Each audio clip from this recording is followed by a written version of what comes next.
এই সিজনে যত পেঁপে কিনেছি সবই তিতা তিতা, একটাও ভালো না, কিন্তু এই পেঁপেটা অনেক ভালো ছিল। আর সকালে ছিল আজকে ভর্তা ভাত, একবারেই সিম্পল কিন্তু অনেক বেশি মজাদার। তো আজকে সকাল থেকে ব্লগটা শুরু করেছি।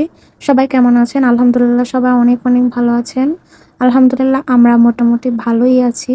সুস্থতা অসুস্থতা সবকিছু মিলেই আমাদের জীবন, তো এভাবেই চলছে আলহামদুলিল্লাহ। সকালে ভেবেছিলাম রুটি করব, কিন্তু রুটি করার আর ইচ্ছা হয়নি, আর ভালো লাগছিল না, তাই চটপট ভাত বসিয়ে দিয়েছিলাম। আর ভাতের মধ্যে একসঙ্গেই মিষ্টি কুমড়া, আলু আর কচু সবকিছুই আর কি, কচুটা আলাদা দিয়েছি যেহেতু কচুতে অনেক বেশি মাটি থাকে, বালি থাকে, তো আর কি বসা ভাত করে এগুলো করে নিয়েছি আর কি, চট জলদি আর কি, যেটা হয় আর কি, কারণ করতে ইচ্ছা হচ্ছিল না।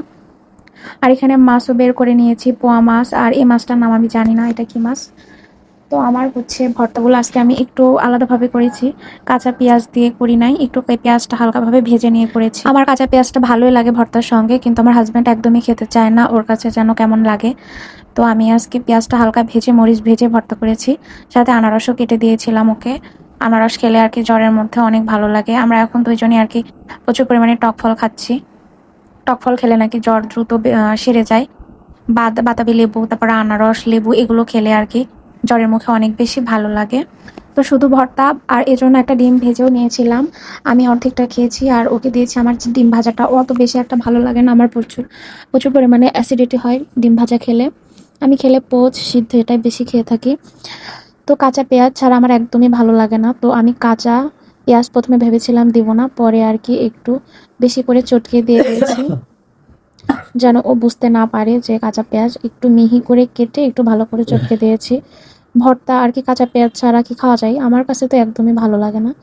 তো আর কি আজকে ভর্তাগুলো একটু অন্যরকমই হয়েছিল, কাঁচা পেঁয়াজ ভাজা পেঁয়াজ দুইটাই দিয়ে করেছি। শুধু ভাজা পেঁয়াজ দিয়ে কেমন লাগে জানি না, বাট আমার কাছে কাঁচা পেঁয়াজ ছাড়া কোনো ভর্তা ভালোই লাগে না খেতে।